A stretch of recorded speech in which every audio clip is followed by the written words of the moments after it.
அந்த தொழிற்சாலையில் இருக்கும் உயர் அதிகாரி பணிவில்லாத குணம் படைத்தவர். அவர் தொழிலாளர்களிடம் பணிவாக நடந்து கொள்ள மாட்டார்.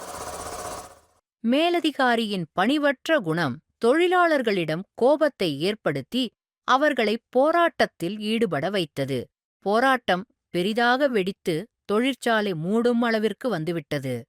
அந்த மேலதிகாரி பணியிலிருந்து நீக்கப்பட்டார்.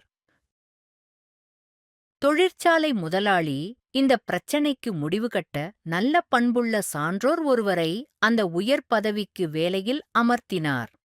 அவர் வேலையில் சேர்ந்தவுடன் தொழிற்சாலையை திறந்தார்.